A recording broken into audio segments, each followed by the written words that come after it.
মহিলাদের সেজদা অবস্থায় কিভাবে হাত রাখবেন? মাথা মাসে করা এবং পুনরায় পেছন থেকে হাত দিয়ে নিয়ে আসা সুন্নাহ, আর ইচ্ছা করে সুন্নাহ ত্যাগ করা মাকরুহ। এখন মেয়েদেরও কি সম্পূর্ণ মাথা মাসা করতে হবে? মাথায় খোপা থাকলে তো সমস্যা হয়। আউয়াল ওয়াক্তে নামাজ পড়া উত্তম নাকি একটু দেরি হলেও জামাতের সাথে নামাজ পড়া উত্তম? সালাতে প্রতিবার সূরা ফাতিহা পড়ার সময় কি আউযুবিল্লাহি মিনাশ শাইতানির রাজিম পড়তে হবে? মনের মধ্যে অহংকার ও হিংসা চলে এলে কোন দোয়া পড়তে পারি? নামাজের দাঁড়ানো অবস্থায় পায়ের আঙ্গুল মাটি থেকে উঠলে নামাজের কোনো ক্ষতি হবে কিনা? পুরুষ ডাক্তারের মাধ্যমে সিজার করানোর বিধান জানিয়ে বাধিত করবে। সেজদার আয়াত তেলাওয়াত কেউ শুনলে কি তার সেজদা দিতে হবে? আমার কাছে একজন মানুষ টাকা পায়, কিন্তু কত টাকা পায় জানি না, যে টাকা পায় সেও যায় না, কি করব? সিমে ইমার্জেন্সি টাকা আনার পর সিম নষ্ট হয়ে গেলে তার হুকুম কি? মোবাইলে কোরআন পড়ে খতম দেয়া যাবে কিনা? আমার সব সময় সাদা স্রাব যায় এবং নামাজের সময় দেখতে পাই, এতে করণীয় কি? বিতির নামাজে দোয়া কুনুত না পড়লে বিতির নামাজ আদায় হবে কিনা? মোবাইলে বা রেডিওতে কোরআন তেলাওয়াত শুনলে নাকি কোরআন সওয়াব হবে না? অনেক হুজুর দোয়া পড়ে সুতায় গিট দেন, সেই সুতা কি গলায় বা কাঁধে বাঁধা যাবে? মানত করলে কি মানুষের আশা পূরণ হয়? আমি শুনেছি দোয়া ছাড়া কোনো কিছু তার ভাগ্য পরিবর্তন করতে পারে না। কেউ যদি ঘর থেকে বের হয়ে কোথাও রওনা হয়, তাকে পিছু ডাকলে কি ক্ষতি হয়? প্রিয় দর্শক, এবার চলে যাচ্ছে আমরা প্রশ্নোত্তরে। এরপরে রাইফা খাতুন আপনি জানতে চেয়েছেন, সালাতে ভুল করে সূরা ফাতিহার পর তাশাহুদ পড়লে কি সাজদা দিতে হবে? সর্বনিম্ন কত লাইন পড়লে সাজদা দিতে হয়? আপনি যদি তাশাহুদ পড়ে ফেলেন, আত্তাহিয়াতুল্লাহি ওয়াসসালাওয়াতু ওয়াত-তাইয়্যিবাতু, এরকম কিছু অংশ পড়ে ফেলেন, তাহলে আপনাকে অবশ্যই সিজদা সহু দিতে হবে, কারণ তাশাহুদ এটা বৈঠকে পড়ার জিনিস, আপনি দাঁড়িয়ে পড়েছেন, সন্দেহাতীতভাবে এটি ভুল, যার কারণে আপনাকে সিজদা সহু দিতে হবে। আপনি সুমন চৌধুরী আপনি জানেন বিতির নামাজে দোয়া কুনুত না পড়লে বিতির নামাজ আদায় হবে কিনা? যেহেতু বিতির নামাজে দোয়া কুনুত পড়াটা ইমাম আবু হানিফা রাহিমাহুল্লাহ সহ অনেক উলামাদের মতো ওয়াজিব, অতএব তার দৃষ্টিতে এটি আদায় না করলে নামাজ আদায় হবে না, আপনার সিজদা সহু করা উচিত যদি ভুলে যান। সৌদি আরবের স্কলাররা কিন্তু এটিকে সুন্নাহ বলেন, তাদের মতে বিতির নামাজে দোয়া কুনুত না আদায় করলেও নামাজ হয়ে যাবে, সিজদা সহু দিতে হবে না ভুলে গেলে। সাইদ তাইফুর রহমান তাসিন আপনি জানতে চেয়েছেন, মোবাইলে কোরআন পড়ে খতম দেয়া যাবে কি না? যাবে, কোনো অসুবিধা নেই। কোরআন আপনি কিসে পড়বেন সেটি একান্ত আপনার বিষয়। রাসূল আকরাম সাল্লাল্লাহু আলাইহি ওয়াসাল্লামের যুগে আমরা আজকে যে কোরআন পড়ছি কাগজের কোরআন, এটা তার যুগে ছিল না।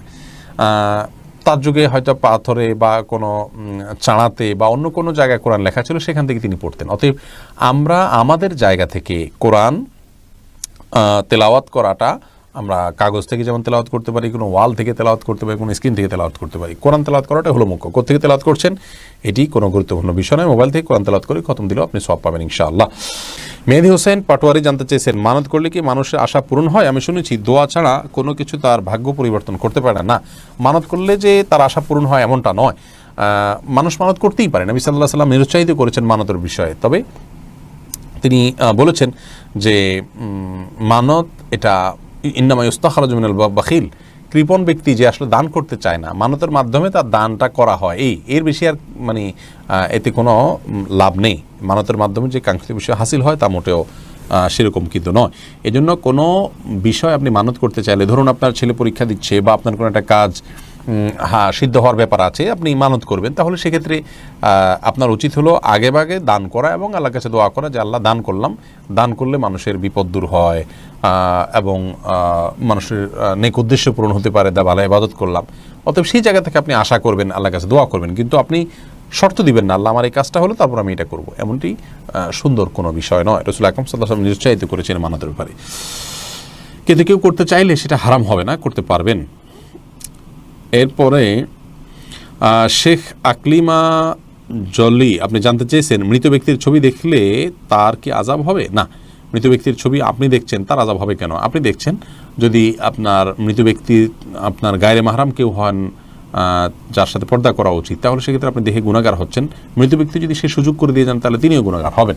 আর যদি এরকম কেউ না হয়, পুরুষদের ছবি, মেয়েরা মেয়েদের ছবি দেখছেন, তাহলে এই দেখার কারণে যিনি দেখছেন তিনিও গুনাহগার হবেন না, যার ছবি দেখছেন তিনিও গুনাহগার হবেন না। তবে ছবি প্রিন্ট করে বা বাধাই করে বা বিভিন্নভাবে এটাকে যদি আপনি রাখেন, তাহলে সেটি গুনাহের কারণ, এবং তার কারণে যিনি যারটা বাধাই করে গেছে সেই ব্যক্তি আপনার গুনাহগার হিসাবে বিবেচিত হবেন। সেই জায়গা থেকে তার সাবধানতা অবলম্বন করা উচিত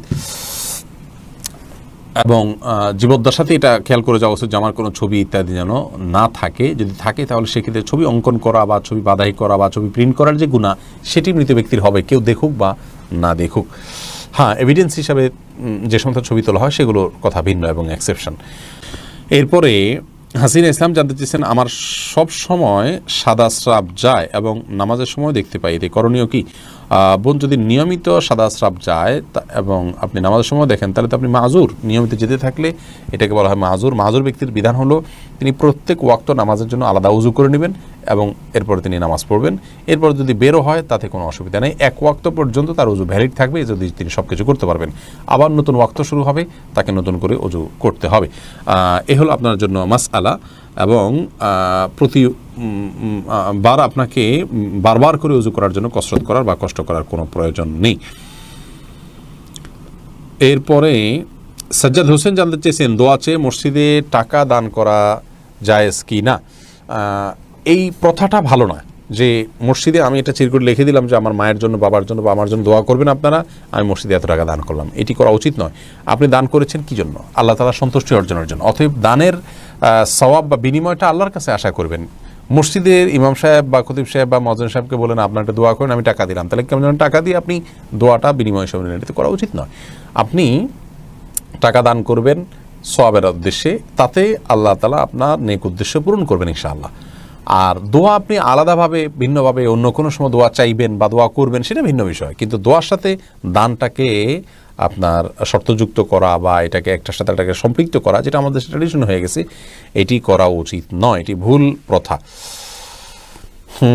এরপরে জান্নাতুল ফেরদাউস আপনি জানতে চেয়েছেন, কেউ যদি ঘর থেকে বের হয়ে কোথাও রওনা হয় তাকে পিছু ডাকলে কি ক্ষতি হয়? না, এটি সম্পূর্ণ ভুল ধারণা। আমাদের সমাজে অনেকেই মনে করেন এটি যে কোথাও বের হলে পেছন থেকে কেউ ডাক দিলে তাহলে পিছুটান হয়ে গেল, আর বোধহয় সামনে কল্যাণ নাই। এটি সম্পূর্ণ আমাদের মন গড়া কথা। এরকম বিশ্বাস করলে সেটা ছোট শিরকের অন্তর্ভুক্ত হবে। এটি আমাদের পরিহার করা উচিত, এই বিশ্বাসটা। রাজীব রাজ আপনি জানতে চেয়েছেন, জীবিত মানুষের জন্য মসজিদে টাকা দান করা হলে সেই সওয়াব কি তার আমল নামায় যায়? অবশ্যই একজন ব্যক্তির তরফ থেকে আরেকজন ব্যক্তি দান করতে পারেন, জীবিত ব্যক্তির তরফ থেকেও দেওয়া যায়, অসুবিধা নেই। আপনি আমার তরফ থেকে দান করলেন, আমি আপনার তরফ থেকে দান করলাম, আমার নিয়ত আপনি দান করলেন, তাহলে আমার আমল নামায় সেটি সওয়াব যুক্ত হবে ইনশাআল্লাহ বিইذনিল্লাহ। এরপরে আব্দুল্লাহ আল রাহি জানতে চেয়েছেন, বিদেশ থেকে টাকা পাঠালে ব্যাংক যে 2% প্রণোদনা দেয়, এটা খাওয়া কি সুদ হবে? না ভাই, এটা খাওয়া সুদ হবে না, কারণ এটা আপনি কোনো টাকা দিচ্ছেন তার এগেইনস্টে আপনাকে দিচ্ছে এমন নয়। আপনি যেন এই পদ্ধতিতে টাকা পাঠান, সেজন্য আপনার সরকার আপনাকে অতিরিক্ত একটা গিফট দিচ্ছে। অর্থাৎ আপনি কারো দোকান থেকে কোনো মাল কিনলে, এই দোকান থেকে কিনলে এই গিফটটা পাচ্ছেন, বিষয়টা এরকম হয়ে গেল আর কি। কোনো অসুবিধা নেই ইনশাআল্লাহ বিইذনিল্লাহ, এটা করা যেতে পারে এবং এটা গ্রহণ করা যেতে পারে। এই বিষয়ে আমাদের একটা ভিডিও আছে বিস্তারিত, সেখানে আমরা কিন্তু বলেছি, আপনি সেখান থেকে শুনে নিতে পারেন। এরপর সাদিকুর রহমান রেজা আপনি জানতে চেয়েছেন, সেজদার আয়াত তেলাওয়াত কেউ শুনলে কি তার সেজদা দিতে হবে? ভাই সাদিকুর রহমান, সেজদার আয়াত যদি কেউ তেলাওয়াত শুনতে পান তাকেও সেজদা দিতে হবে, তেলাওয়াতকারীকে যেমন সেজদা দিতে হবে, তেলাওয়াত যিনি শুনলেন তাকেও সেজদা দিতে হবে। দেওয়ান মাসুম মুশফিক জানতে চেয়েছেন, মোবাইলে বা রেডিওতে কোরআন তেলাওয়াত শুনলে নাকি কোরআন সওয়াব হবে না? কে বলেছে আপনাকে তেলাওয়াত শুনলে সওয়াব হবে না? তেলাওয়াত আপনি যেখান থেকে শুনবেন সেখান থেকে সওয়াব হবে। তবে লাইভ তেলাওয়াত শোনা আর রেকর্ডেড তেলাওয়াত শোনার ভিতরে অবশ্যই পার্থক্য আছে। লাইভ তেলাওয়াত শোনার চেষ্টা করবেন, রেকর্ডেড তেলাওয়াত শুনলেও আপনি সওয়াব পাবেন। কোরআন তেলাওয়াত করলে যেমন সওয়াব হবে, শুনলেও সওয়াব আছে। আপনি কোত্থেকে শুনবেন সেটা শরীয়ত ফিক্স করে দেয়নি, অতএব রেডিও থেকে আপনার শুনলে যে সওয়াব হবে না এমনটি ভুল ধারণা। এরপরে নাহিদ সরকার জানতেছেন, বিদেশ থেকে ফোনে বিয়ে করলে বিয়ে কবুল হবে কি না? বিদেশ থেকে যদি কেউ ফোনে বিয়ে করেন তাহলে সেক্ষেত্রে সেই বিয়ে কবুল না হওয়ার কারণ নেই, তবে শর্ত আছে। সেই বিয়ের পদ্ধতি হইতে হবে এরকম যে আজকাল ভিডিও কলের মাধ্যমে আমরা নিশ্চিত হতে পারি যে কে পাত্র কে পাত্রী। আপনার দেশে কারোর মাধ্যমে নিশ্চিত হতে হবে। আবার আপনার ব্যাপারেও আপনার বিপক্ষ যারা আছেন তারা, ভিন্ন পক্ষ যারা আছেন তারা নিশ্চিত হবেন বিভিন্ন মাধ্যমে। এরপরে ভিডিও কলের মাধ্যমেই ইজাব কবুল হতে পারে। তবে নিরাপদ পদ্ধতি, তার চাইতে বেশি নিরাপদ পদ্ধতি হলো যে আপনি বিদেশ থেকে দেশে আপনার কোনো একজন অভিভাবককে বা বন্ধুবান্ধবকে, পরিচিত কোনো একজনকে আপনি দায়িত্ব দিবেন যে তুমি অমুকের মেয়ে অমুককে এত টাকা মহারণায় আমার পক্ষ থেকে বিয়ের প্রস্তাব দিবা, বা তারা প্রস্তাব দিলে তুমি কবুল করবা। এটা একজনকে প্রতিনিধি হিসেবে নিয়োগ দিবেন। আপনি ভিডিও করে সেটি দেখতে পারেন। তখন তিনি আপনার পক্ষ থেকে প্রস্তাব দিলেন বা প্রস্তাবের পক্ষে আপনার পক্ষ থেকে কবুল করলেন। এটি করলে বিয়ে হয়ে যাবে এবং এটি হলো সবচেয়ে নিরাপদ এবং সলিড পদ্ধতি, এটার ব্যাপারে কোনো সন্দেহ কারণ নেই। এরপরে মোহাম্মদ হাসান জানতে চেয়েছেন, বাড়িতে গিয়ে কোরআন শরীফ খতম করে টাকা নেওয়া যায় কিনা? না, কোরআন এটা বাড়িতে গিয়ে ফেরি করে খতম করে টাকা কামাই করার জিনিস না। এই কালচার নাজায়েজ কালচার। কোরআন এরকম জিনিস নয় যে বাড়িতে বাড়িতে গিয়ে খতম করে করে টাকা কামাই করতে হবে। কোরআন তেলাওয়াত করার জন্য এসছে আমরা তেলাওয়াত করবো, শোনার জন্য আসছে আমরা শুনবো, আমল করার জন্য আসছে আমরা আমল করবো, আরেকজনকে তেলাওয়াত করে দিয়ে আর তার বিনিময়ে টাকা নেবো, এটা জায়েজ নাই। এটা আল্লাহর আয়াতকে বিক্রি করার শামিল। কোরআন হাদিসে কোথাও এরকম কোনো নির্দেশনা দেওয়া হয় না যে একজনের আরেকজনের বাড়িতে গিয়ে তেলাওয়াত করে দিলে তার কোনো উপকার হবে এবং সেটা বিনিময়ে আবার টাকা কামাই করবেন, এটির কোনো সুযোগ নেই। মিফতাহুল জান্নাত জানতে চেয়েছেন, অনেক হুজুর দোয়া পড়ে সুতায় গিট দেন, সেই সুতা কি গলায় বা কাঁধে বাঁধা যাবে? এটা ভুল পদ্ধতি। দোয়া পড়ে কোনো সুতায় গিট দেওয়া উচিত নয়। আল্লাহ রাব্বুল আলামিন কোরআন কারীমের সূরা ফালাক, যেটি কোরআন কারীমের শেষ সূরার আগের সূরা, সেখানে আল্লাহ তাআলা আমাদেরকে দোয়া শিক্ষা দিয়েছেন, ওমিন শাররি নাফাসাতি ফিল উকাদ। ওই সমস্ত নারীদের ক্ষতি থেকে আমরা আশ্রয় চাই আল্লাহ আপনার, যারা বিভিন্ন গিরায় ফুৎকার দিয়ে বিভিন্ন কিছু মন্ত্র পড়ে পড়ে গিরায় ফুৎকার দিয়ে থাকেন। যদিও হুজুররা হয়তো কোরআন কারীমের আয়াত পড়ে গিরায় ফুঁক দেন, তারা কোনো মন্ত্র পড়েন না, অতএব তাদের পড়া ঠিক আছে। বাট এই পদ্ধতিতে ঝাড়ফুঁক নবী সাল্লাল্লাহু আলাইহি ওয়াসাল্লাম করেননি এবং এটা জাদুকরদের পদ্ধতি। তো ঝাড়ফুঁকটা জাদুকরদের পদ্ধতিতে কেন হবে? সেটি আমাদের পদ্ধতি হবে এরকম কোনো খাবারে, কোনো পানীয়তে বা শরীরে ফুৎকার দেওয়া, ঝাড়ফুঁক করা বা এমনি তেলাওয়াত করে তাকে শোনানো, এগুলো হলো আপনার রুকিয়া শারঈয়া বা বৈধ ঝাড়ফুঁকের পদ্ধতি, শরীয়ত বাতানো। বাকি গিরায় পড়ে পড়ে ফু দেওয়া দিয়ে সেটা শরীরে ধারণ করা, এটি শরীয়ত সম্মত পদ্ধতি নয়। সাকিব আহমেদ জানতে চেয়েছেন, রাসূল করিম সাল্লাল্লাহু আলাইহি সাল্লামের নাম শুনলে আমরা যে চোখে চুমু দিই, এটা জায়েজ আছে কিনা? ভাই সাকিব, এ সম্পর্কে অনেক উলামা ইকরাম অনেকগুলো বর্ণনা পেশ করে থাকেন। মনে রাখতে হবে আমাদেরকে, রাসূল আকরাম সাল্লাল্লাহু আলাইহি সাল্লামের হাদিস বিশুদ্ধভাবে প্রমাণিত না হলে কোনো করণীয় আমাদের জন্য, কোনো হালাল হারাম আবশ্যক কোনো বিষয় আমাদের জন্য নির্ধারণ করার কোনো সুযোগ নেই। কোরআনে কারিমে কোনো নির্দেশ পেলে অথবা নবী সাল্লাল্লাহু আলাইহি সাল্লাম থেকে বিশুদ্ধ সূত্রে বর্ণিত কোনো বর্ণনায় আমরা যদি কোনো নির্দেশ পাই, সেটি আমরা মানতে বাধ্য। রাসূল আকরাম সাল্লাল্লাহু আলাইহি সাল্লামের হাদিসের নামে যেমন জাল হাদিস আছে, মুহাদ্দিসগণ জাল হাদিসও ফাইন্ড আউট করেছেন, আবার দুর্বল সূত্রে বর্ণিত হাদিস আছে যেগুলো গ্রহণযোগ্যতার লেভেলে উত্তীর্ণ নয়। সেরকম হাদিস দিয়ে যদি কেউ প্রমাণ করেন যে রাসূল আকরাম সাল্লাল্লাহু আলাইহি সাল্লামের নাম শুনলে চোখে আঙ্গুলে চুমো খেয়ে চোখে মুছতে হবে, তাহলে সেটি গ্রহণযোগ্য না। আমাদের দেশে অনেকে সেটি করে থাকেন। আমরা যতটুকু জানি কোরআনের কোথাও তো নেই রাসূল আকরাম সাল্লাল্লাহু আলাইহি সাল্লাম থেকে বর্ণিত বিশুদ্ধ কোনো হাদিসে, বিশুদ্ধ মুহাদ্দিসরা যে হাদিসকে বিশুদ্ধ বলেছেন, এরকম কোনো হাদিসে রাসূল আকরাম সাল্লাল্লাহু আলাইহি সাল্লামের নাম শুনলে আঙ্গুলে চুমা খেয়ে চোখে মোছার কথা বলা হয়নি। বিভিন্ন আরবি গ্রন্থ বা বিভিন্ন মনীষীদের বিভিন্ন বই পুস্তকের লেখা অনেকে উদ্ধৃতি করেন। তো একজন মুসলিমের জন্য কি মানে কোনো মনীষী কোনো কথা বললেন করার জন্য কোরআন হাদিসের নামে, অথচ কোরআন হাদিসে সেরকম করতে বলা হয়নি, তাহলে সেটাকে আমাদের করতে হবে? উচিত হলো উত্তর হলো না, সেটি আমাদের করতে হবে না। মা আতাকুমুর রাসূলু ফাখুযুহু ওয়া মা নাহাকুম আনহু ফান্তাহু। রাসূল যা করতে বলেছেন এটা করো, যা নিষেধ করেছেন তা বর্জন করো, এর নামই ইসলাম। অতএব আমরা যেখান থেকে যা পাবো সেটাই যদি আমি গ্রহণ করার সুযোগ পাই, তাহলে তো আর ইসলামের যে গণ্ডি আছে, কোরআন হাদিসের যে গণ্ডি আছে, সেই গণ্ডি আর থাকলো না।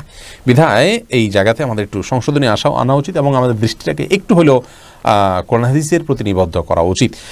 এরপর তানিয়া আফরোজ বোন, আপনি জানতে চেয়েছেন ব্যাংক থেকে হাউস লোন নিয়ে বাড়ি করা জায়েজ কিনা? বোন, ব্যাংক থেকে সুদ ভিত্তিতে হাউস লোন নিয়ে বাড়ি করা জায়েজ নয়। থাকার জন্য একটা ঠিকানা দরকার আছে, তাই বলে সুদের উপরে লোন নিয়ে বাড়ি করে সেই বাড়িতে বসবাস করা জায়েজ নয়। সুদকে আল্লাহ তাআলা হারাম করেছেন এবং সেটি থেকে আমাদের বিরত থাকা উচিত।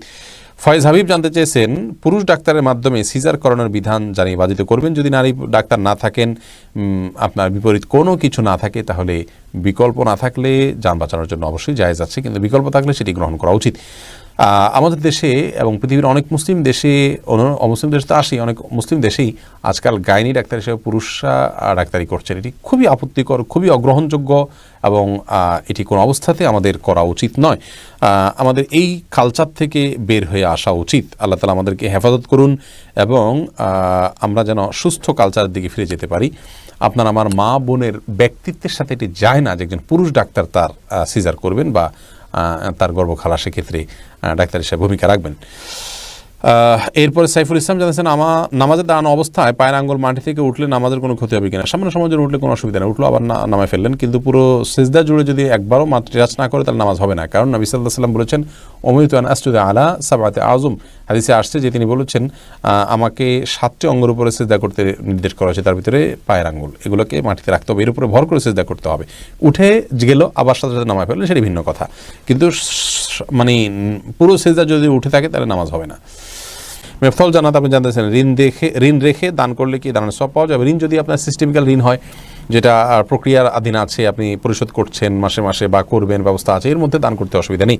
কিন্তু ঋণ আছে কারোর কাছে, যিনি প্রাপক তার পক্ষ থেকে তাগাদা আছে, আপনি দিচ্ছেনও না, তাকে টালবাহানা করছেন, ঘোরাচ্ছেন, অথচ এদিকে দান করছেন, এই দান জায়েজ নয়। সাদিকুল ইসলাম তৌফিক জানতে চেয়েছেন, আমার কাছে একজন মানুষ টাকা পায় কিন্তু কত টাকা পায় জানি না, যে টাকা পায় সেও যায় না, কি করব? তাহলে দুজনে একত্র হবেন এবং আনুমানিক একটা ফিগারের উপরে দুজন একমত হবেন, সেটি তাকে পরিশোধ করবেন এবং তাকে বলবেন যদি এর অতিরিক্ত হয়ে থাকে তুমি মাফ করে দিবা, আর যদি এর কম হয়ে থাকে তাহলে আমার অতিরিক্ত যেটা গেলো সেটা আমি মাফ করে দিলাম। এর মাধ্যমে আপনি ইনশাআল্লাহ মুক্তি লাভ করতে পারেন।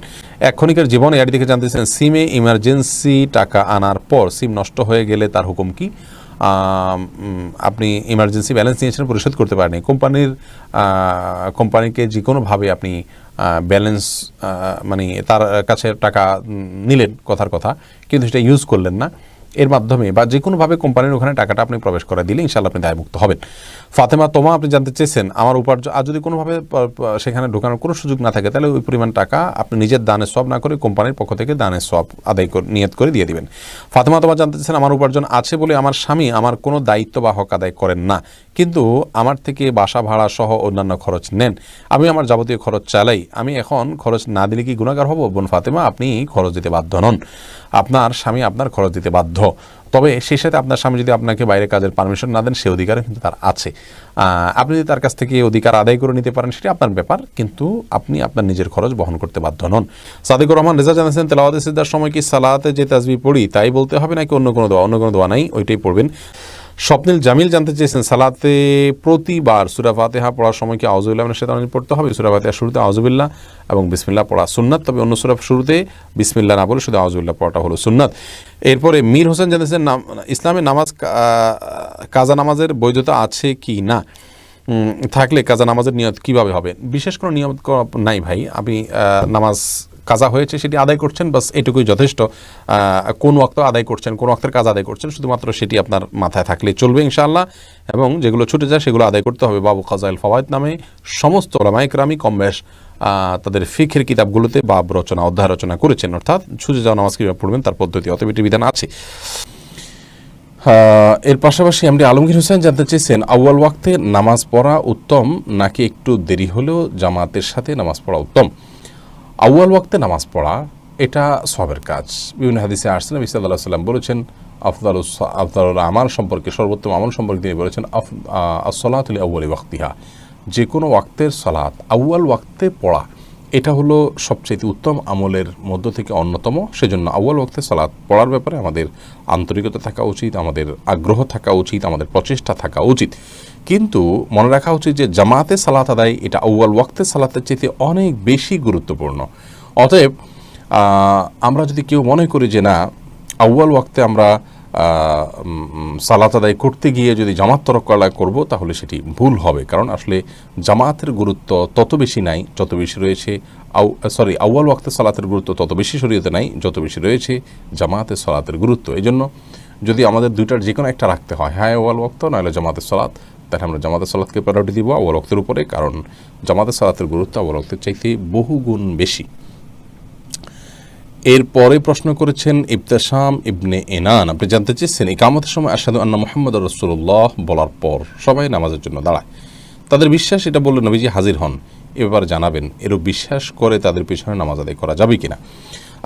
যদি কেউ মনে করেন যে আশহাদু আন্না মুহাম্মাদুর রাসূলুল্লাহ বলে নবী করিম সাল্লাল্লাহু আলাইহি ওয়াসাল্লাম উপস্থিত হয়ে যান, সন্দেহাতীতভাবে এটি একটি ভুল বিশ্বাস, এটি একটি কুসংস্কার।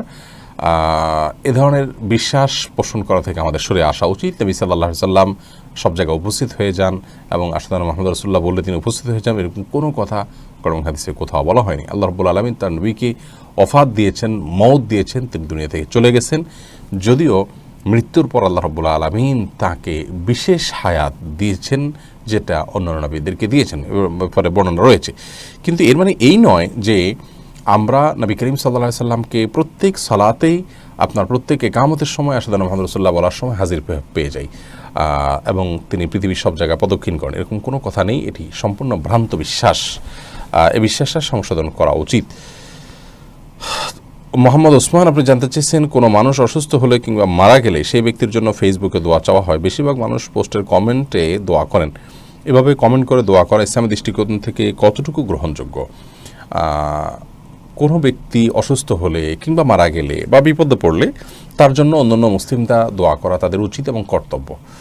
কিন্তু দোয়া করতে গিয়ে যদি কেউ মনে করেন যে আপনার শুধুমাত্র হাত তুলে মুখেই দোয়া করতে হবে, তাহলে সেটি কিন্তু ভুল ধারণা। অতএব কেউ যদি লিখে দোয়া করেন সেটিও হতে পারে। আসল দোয়া হয় অন্তর থেকে, সেটির প্রকাশ আমাদের লেখার মাধ্যমে হতে পারে, সেটির প্রকাশ আমাদের মুখের মাধ্যমে হতে পারে। আমি যদি লিখি তাহলে তার মাধ্যমে হতে পারে। আল্লাহ তাআলা একজনকে বাকশক্তি দেননি, তিনি কিন্তু মনে মনেই দোয়া করেন। অতএব আসল দোয়া হলো মনের দোয়া। বিভিন্ন হাদিস থেকে বোঝা যায় যে গাফিল অন্তরের দোয়া আল্লাহ তাআলা কবুল করেন না। তার মানে কেউ লিখছেন বা মুখে বলছেন কিন্তু তার মনে অন্য কিছু। আজকাল দেখা যায় যে আমাদের দোয়াগুলো ট্র্যাডিশনাল দোয়া হয়ে গেছে। ৫ ওয়াক্ত সালাতের পরে যে সম্মিলিত দোয়ার প্রথা আমাদের দেশে প্রচলিত আছে, আপনারা খেয়াল করবেন যে এই দোয়াগুলোতে জাস্ট একটা গতানুগতিক দোয়া হয়ে থাকে। ২ হাত তুলে ইমাম সাহেব গদবাদা কিছু বলেন, জাস্ট বলা দরকার বলেন, এরকম একটা অবস্থা কিন্তু বিরাজ করছে। যারা একটু গভীরভাবে বিষয়টিকে পর্যবেক্ষণ করছেন অবশ্যই তারা লক্ষ্য করবেন। তো এটা আসলে দোয়া না, এটা জাস্ট দোয়ার একটা ট্র্যাডিশন বলতে পারেন। ঠিক তেমনিভাবে ফেসবুকে কেউ অসুস্থ হলে, কেউ মারা গেলে আমরা যখন দোয়া চাই, সেই দোয়াতে আপনি লিখলেন, কমেন্টে অনেক কিছু লিখলেন, কিন্তু আসলে আপনার অন্তরে আল্লাহর প্রতি মনোসংযোগ করে আল্লাহর সাথে কানেক্টেড হয়ে ওই ব্যক্তির জন্য কিছু চাওয়া, যেটা দোয়ার মূল বিষয়, সেটি আপনার ভেতরে একেবারেই নেই। তাহলে এটা আসলে দোয়া না, এটা দোয়ার একটা বাহ্যিক রূপ মাত্র। সেজন্য ফেসবুকে লিখে দোয়া করা যেতে পারে, কোনো অসুবিধা নেই, কিন্তু তার অন্তরে আল্লাহর কাছে চাওয়া, আল্লাহর কাছে দোয়া পেশ করার যে বিষয়টি আছে সেটি থাকতে হবে। অর্থাৎ অন্তর থেকে দোয়া করতে হবে, পাশাপাশি তিনি ফেসবুকে লিখবেন। না, সাহারা সুলতানা জানতে চেয়েছেন মহিলাদের সেজদা অবস্থায় কিভাবে হাত রাখবেন। দেখুন, এটা নিয়ে ওলামা একরামের ভিতরে, ইমামগণের ভিতরে মত পার্থক্য রয়েছে। আমাদের দেশে ওলামা একরাম তো বলেন যে একেবারে মাটির সাথে বিছিয়ে রাখবেন, এবং এর ক্ষেত্রে এর সপক্ষে কিছু আসার তারা পেশ করে থাকেন, কিছু রেওয়ায়ত তারা পেশ করে থাকেন। আর এরাবেন স্কলাররা, মিডল ইস্টের ওলামা একরাম, তারা অবশ্য ভিন্ন কথা বলে থাকেন। তারা বলেন যে আমরা যখন মেয়েরা সিজদা দিবেন তো ছেলেদের সিজদার চাইতে মেয়েদের সিজদা ব্যতিক্রম হবে না। তবে ইবনে সুমাইন রাহিমাহুল্লাহ সহ সৌদের অনেক স্কলার বলেছেন যে কিছুটা শারীরিক গড়নের কারণে মেয়েরা কিছুটা জড়সড় থাকবেন ছেলেদের তুলনায়। মোহাম্মদ জালাল আবেদিন জানতে চেয়েছেন মনের মধ্যে অহংকার ও হিংসা চলে এলে কোন দোয়া পড়তে পারি? কারোর প্রতি যদি হিংসা আসে তাহলে তার জন্য আল্লাহর কাছে দোয়া করবেন, তাকে বেশি সালাম দিবেন, তার কল্যাণের জন্য আরও বেশি দোয়া করবেন, এবং হিংসা থেকে বেঁচে থাকার উপায় সম্পর্কে আমাদের একটা ভিডিও ক্লিপ আছে, শুনে নিতে পারেন। অহংকার হলে একটি দোয়া বিভিন্ন হাদিসে বর্ণিত হয়েছে, আল্লাহুম্মা ওয়াজআলনি ফি আইনি সগীরা ওয়া ফি আয়ুনিন নাসি কাবীরা, যার অর্থ হলো আল্লাহ আমাকে নিজের চোখে আপনি ছোট করে দিন, অন্যদের চোখে বড় করে দিন। যদি এই হাদিসটিকে মুহাদ্দিসিন ইকরাম দুর্বল বলেছেন, দায়ীফ বলেছেন, তথাপি এটি একান্ত আমলের বিষয়, করা যেতে পারে আমল। আপনি আল্লাহর কাছে দোয়া করবেন সাধারণভাবে, আল্লাহ যেন আপনাকে বিনয় দান করেন। তাছাড়া বিনয় এবং আপনার তাওয়াদু, এই গুণগুলো আসার জন্য বিনয়ী মানুষদের সাথে উঠা বসা করা, তাদের সংস্রবে যাওয়া, তাদের সোহবতে থাকার কোনো বিকল্প নেই। সে বিষয়টির মাধ্যমে আমাদের মধ্যে এটি সবচেয়ে বেশি আসবে ইনশাআল্লাহ তাআলা। মাথা মাসে করা এবং পুনরায় পেছন থেকে হাত দিয়ে নিয়ে আসা সুন্নাহ, আর ইচ্ছা করে সুন্নাহ ত্যাগ করা মাকরুহ। এখন মেয়েদেরও কি সম্পূর্ণ মাথা মাসা করতে হবে? মাথায় খোপা থাকলে তো সমস্যা হয়। এটা প্রশ্ন করেছেন কাজী মায়া। দেখুন, মাথা মাসের জন্য ভেজা হাতকে এইভাবে দিয়ে পেছনের দিকে টানবেন, এইটুকু ব্যবহার হবে আর এইটুকু অবহেলিত থাকবে, কারণ এভাবে আপনি টানবেন। আসার সময় আবার এই অংশ দিয়ে আপনি এভাবে টানবেন, তাহলে বাকিটুকু ব্যবহার হয়ে যাবে। এভাবে করাটা সুন্নাহ।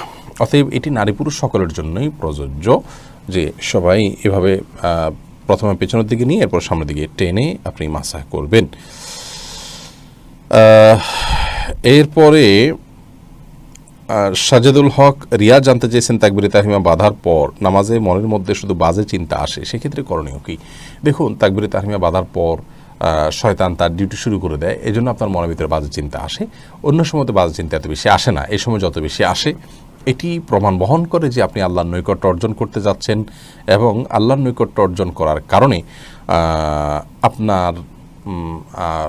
আপনাকে শয়তান দখলে নেওয়ার চেষ্টা করে এবং শয়তান আপনাকে বিভ্রান্ত করার চেষ্টা করে। এই জন্য সেখান থেকে বেঁচে থাকার জন্য আপনার আপ্রাণ চেষ্টা থাকতে হবে। আল্লাহ তাআলা তৌফিক দান করুন। মোবাইলে কোরআনে অ্যাপ থাকলে ওযু ছাড়া মোবাইল ধরলে কি গুনাহ হবে? নূর AA লুবনা এই আইডি থেকে আপনি জানতে চেয়েছেন। জি, আপনার প্রশ্ন উত্তর হলো যে মোবাইল অ্যাপসে কোরআন থাকলে ওযু ছাড়া সেটি স্পর্শ করা যাবে, কারণ এটি সরাসরি কোরআন স্পর্শ করা হয় না এর মাধ্যমে। নামাজে অনেকেই বুকে হাত বাঁধেন, অনেকে নাভির উপর, কোনটা সঠিক? মুহাম্মদ সাল্লাল্লাহু আলাইহি ওয়াসাল্লাম কোথায় হাত বাঁধতেন? সলাতে কোথায় হাত বাঁধবেন এই বিষয়টি নিয়ে নবী করিম সাল্লাল্লাহু আলাইহি সাল্লামের আমল সম্পর্কে ডক্টর খন্দকার আব্দুল্লাহ জাহাঙ্গীর রাহমাহুল্লাহর একটি বই রয়েছে। সেই বইটি যদি আপনারা সংগ্রহ করেন, সালাতে কোথায় হাত বাঁধবেন, তাহলে ইনশাআল্লাহ বিইذনিল্লাহ আপনি বিস্তারিত জানতে পারবেন। ওই বইটি সংগ্রহ করার জন্য আমরা আপনাদেরকে পরামর্শ দিব যে সালাতে কোথায় হাত বাঁধবেন সেই বইটি আপনারা সংগ্রহ করে নেবেন, এবং ওই বইতে বিস্তারিত ডক্টর খন্দকার আব্দুল্লাহ জাহাঙ্গীর রাহমাহুল্লাহ উল্লেখ করেছেন হাদিসগুলোকে।